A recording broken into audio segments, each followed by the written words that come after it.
Bom dia!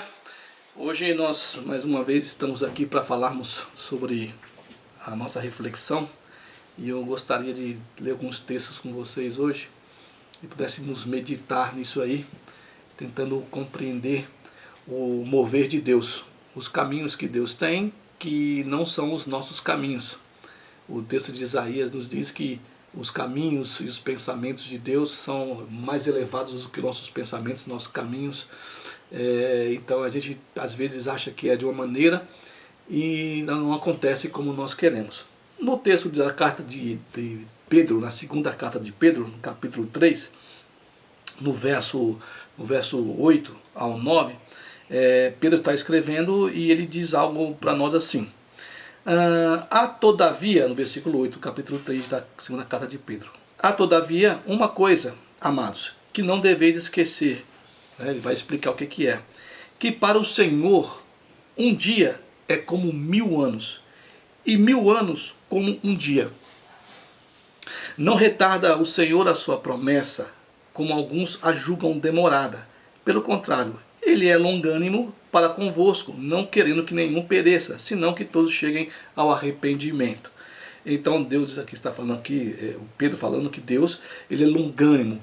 E às vezes nós queremos as coisas como se fosse um micro-ondas, né? A gente aperta lá os segundos ou um minuto e a comida, o que quer que seja que a gente estiver fazendo, esquenta rapidamente. E o mundo hoje, o mundo que eu digo são os seres humanos, né? Para nós tudo hoje tem que ser muito rápido.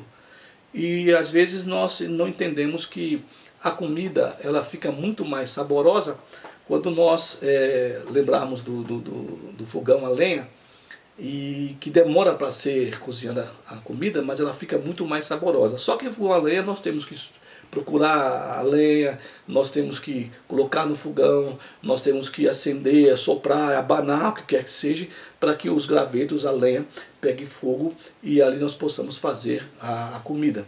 E no micro-ondas não, é tudo mais rápido e só clicar ali uns segundos ou um minuto e aquilo rapidamente se esquenta. Mas não é tão saboroso, né? E Pedro então, fazendo essa analogia aqui, essa questão do fogão a lenha e do nosso micro-ondas, com essa expectativa aqui, porque algumas pessoas, né, diziam que a demora aparente das coisas de Deus, né?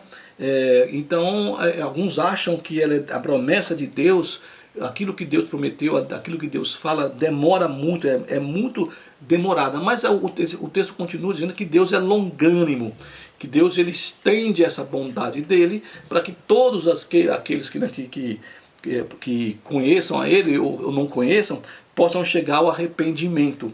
Tá? Eu entendo muito bem essa questão de nós esperarmos que as coisas sejam para amanhã ou para hoje e não acontecer. Então eu queria ler um texto, na verdade são dois textos para nós estudarmos aqui. E um está aqui em Reis, no segundo livro dos Reis, no capítulo 24, a partir do verso 8. Nós temos vários exemplos na Bíblia de coisas que podem demorar, mas eu queria dar esse aqui destaque ao rei Joaquim aqui, do texto de Reis. Nós temos, só para a gente ter um exemplo mais ou menos, nós temos Abraão, que foi lhe prometido um filho quando ele tinha 75 anos e o filho dele nasceu quando ele tinha 100 anos. Só isso foi 25 anos aí. Nós temos também José, do Egito, nas histórias que nós sabemos de José, dos sonhos que ele teve, que ele seria elevado acima dos irmãos e dos pais, né? E isso demorou aí mais ou menos uns 17 anos para acontecer. Nós temos a história do povo de Israel, que estava prometido uma terra para eles, e isso levou mais de 40 anos. Não porque Deus quis, mas foi o próprio povo, nesse caso de Israel, que não obedeceu a Deus e teve que vagar por 40 anos no deserto. Nós tínhamos uma promessa, se nós entendemos o capítulo 3 de Gênesis, que nós chamamos de proto-evangelho, que seria a primeira informação sobre o Messias que viria, o Salvador do mundo que viria. Até a vinda de Jesus, muitos séculos se passaram e depois Jesus veio, né? Então nesses períodos em que tem a promessa e o cumprimento da promessa que é feita por Deus, existe esse período de espera, que ali as pessoas, no texto de Pedro, estavam achando muito demorado, mas não acontece, né? Eles esperavam a vinda a volta de Jesus rapidamente, e depois aí nós passamos já de 2000 anos aí, e Jesus não retornou ainda. Então é demorado, essa promessa não acontece, então, para Deus um dia é 1000 anos, e 1000 anos é como um dia. É óbvio que para nós, seres humanos, 10 anos para nós é muita coisa. Às vezes a gente pensa que não vai ter mais nem força para poder, quando chegar a acontecer aquilo que foi prometido, ou a nossa expectativa, nós não tenhamos força para usufruir daquilo. Mas a gente crê que Deus sabe todas as coisas.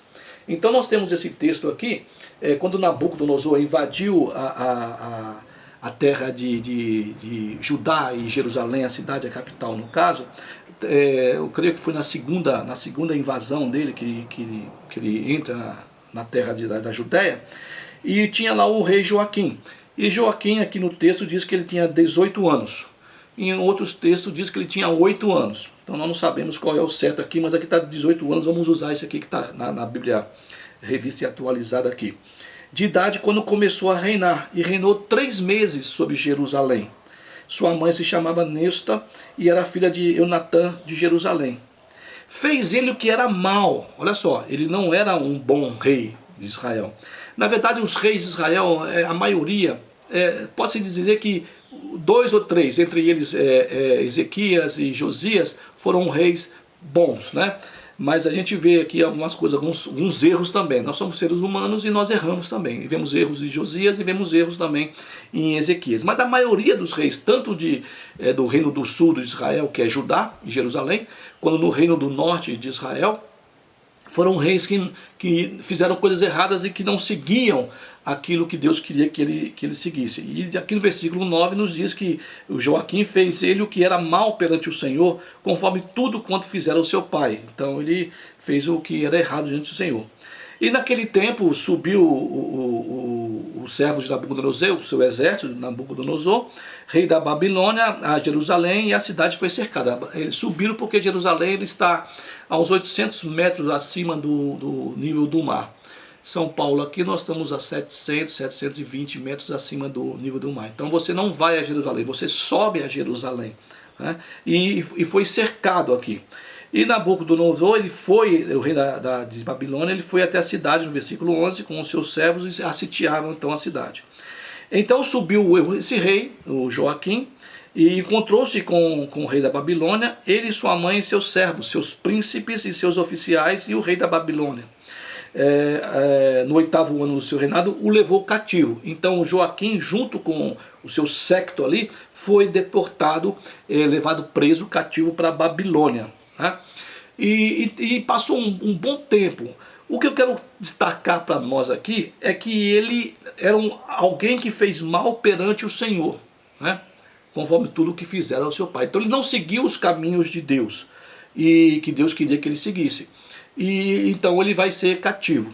Depois de um certo tempo, agora eu pulo bem mais para frente, no texto de Jeremias, no seu último capítulo, que é o capítulo 52 de Jeremias, nós vamos ver novamente esse rei Joaquim aqui, já cativo na Babilônia. Interessante, então ele é um cara que não fazia o que Deus queria que ele fizesse, andou por caminhos tortuosos, caminhos errados, e ele é levado cativo. Né? Não é porque ele não fez o que era certo, né? Não é só por causa disso, é que Deus queria exercer uma justiça sobre o povo de Jerusalém, sobre Judá. Então foi uma sequência de reis que fizeram tudo errado, principalmente o rei Manassés, e por isso depois o povo paga, né? Por causa dos governantes, o povo paga a situação, paga o pato. Quem vai pagar o pato? É o povo, né? Então aqui nós estamos já depois de um tempo. Olha só que interessante, nós vimos lá no texto de Pedro que um dia para Deus são 1000 dias, vale como 1000 dias, e 1000 dias para Deus é como se fosse um dia. Então no capítulo 52 de Jeremias, no verso 31, nós temos algo sobre esse rei Joaquim que foi levado cativo. No 37º ano do cativeiro de Joaquim, pois 37 anos que ele estava preso como cativo lá na Babilônia, né? Nabucodonosor levou ele aqui, né? rei de Judá, no dia 25 do 10º mês, né, no dia 25 de fevereiro, mais ou menos, Evil-Merodach, que era rei da Babilônia, que era o filho do Nabucodonosor, ou pode também ser sido o neto de Nabucodonosor. No ano em que começou a reinar, geralmente os reis faziam isso, todos os reis das cidades, né, dos outros países, vamos colocar países, quando ele assumia o seu reinado, os faraós e tal, eles às vezes libertavam os prisioneiros lá. Ele começou então no seu reinado, no início, libertou a Joaquim, rei de Judá, e o fez sair do cárcere. Então aquele rei que o avô, o pai dele tinha levado cativo para a Babilônia, de Jerusalém, agora ele está libertando depois de 37 anos de cativo, de prisioneiro, né? Ele e o pessoal dele. Falou com ele, ou seja, o Evil-Merodach falou com o Joaquim benignamente, e lhe deu lugar de mais honra do que a dos reis que estavam consigo em Babilônia. Então ele libertou Joaquim e outros reis de outros países que estavam ali presos, mas colocou Joaquim acima desses outros reis que estavam cativos aí, né? Mudou-lhe as vestes de prisioneiro, e Joaquim passou a comer pão na presença dele, na sua presença, todos os dias da sua vida. Olha só, então ele, a partir daquele momento que ele foi liberto, depois de 37 anos preso, ele é liberto, troca-se as vestimentas dele de prisioneiro para vestes reais, e ele vai se assentar na mesa do rei da Babilônia agora, tá? E que mais? E da parte do rei da Babilônia lhe foi dada subsistência vitalícia, ou seja, até ele morrer, ele teve uma ajuda lá do rei, uma subsistência do rei, uma pensão diária, até o dia da sua morte, durante os dias da sua vida.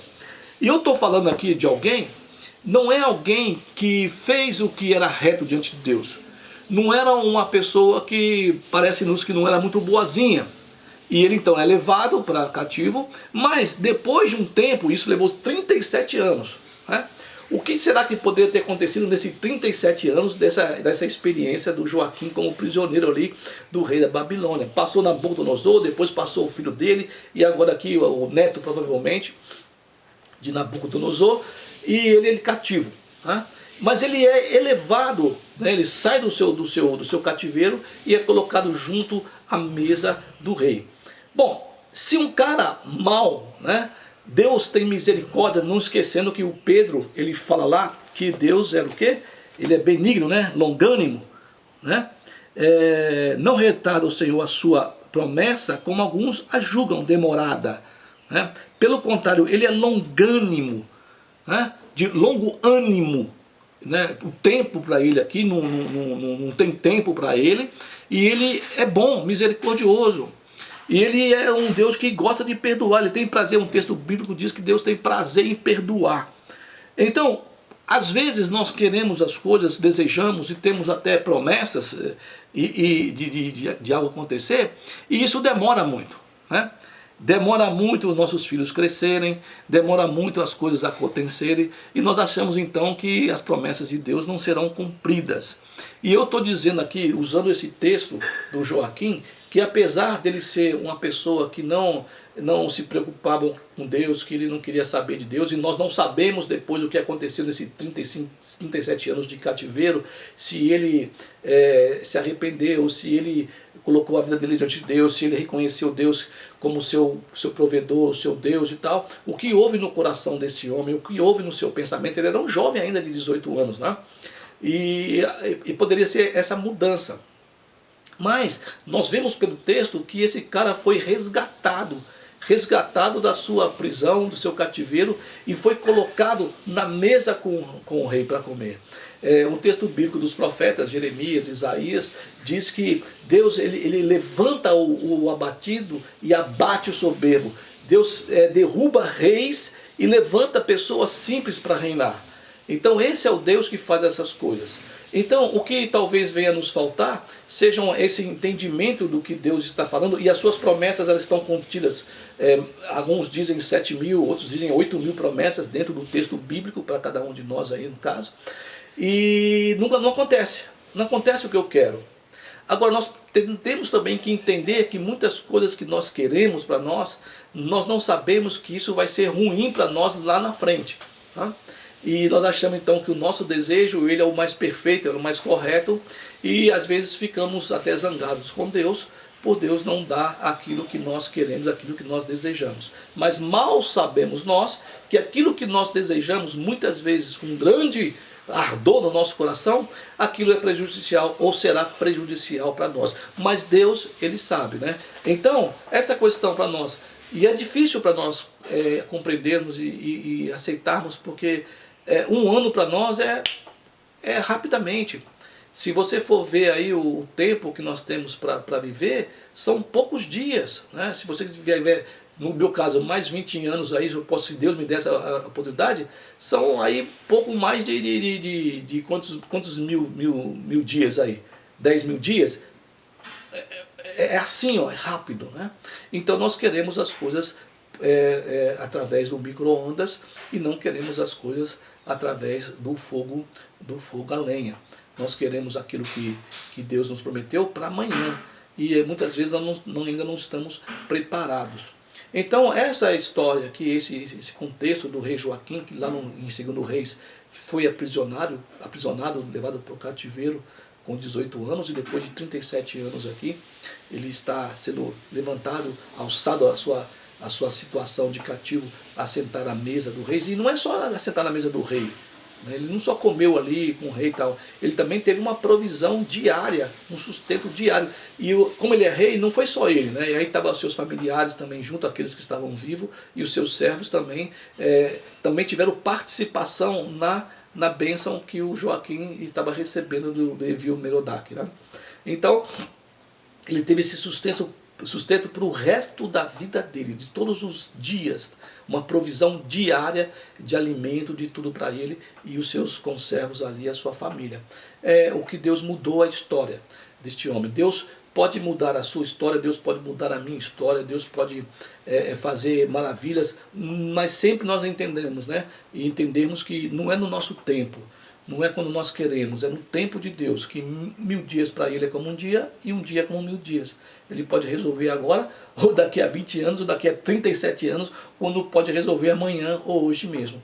Né? Então, no texto aqui, para gente finalizar, eu gosto sempre de ver o que Jesus fala para nós, no capítulo de Marcos 11, aqui o contexto sobre a fé que Jesus está falando. E ele aqui no versículo 22 do capítulo 11, Jesus lhe disse, né? Ele vai amaldiçoar uma figueira e o pessoal depois fala assim, poxa, o Pedro lembra, né, que Senhor, tu amaldiçoou a figueira e ela secou. Aí Jesus fala assim, responde para Pedro no versículo 22, tendes fé em quê? Tendes fé em Deus. Né? E nós precisamos ter fé. Eu estou só tirando essa parte desse contexto aqui, que é um outro contexto que Jesus está falando, mas essa parte aqui para nós podermos entender que o que não acontece hoje, não acontece amanhã, o que nós queremos, não quer dizer que não vai acontecer. Né? Nós temos que ter fé de que no tempo propício para Deus, eu sempre digo o seguinte, Deus prometeu ao povo de Israel que entraria numa terra prometida, uma terra que mandava leite e mel, num dado momento. E isso aconteceu muito tempo depois.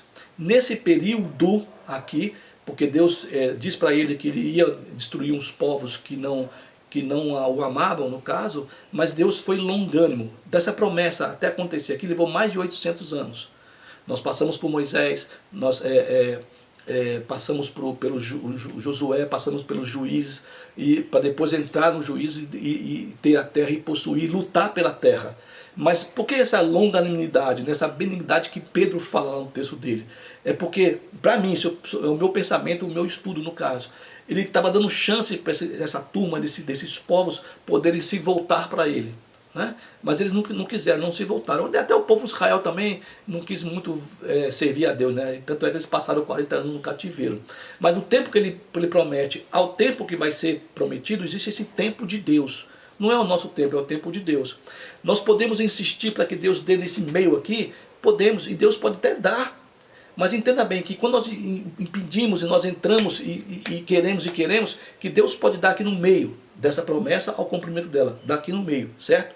mas não vai ser a mesma bênção, a mesma maravilha de que seria no momento propício de Deus, no tempo de Deus, que nós deveríamos receber.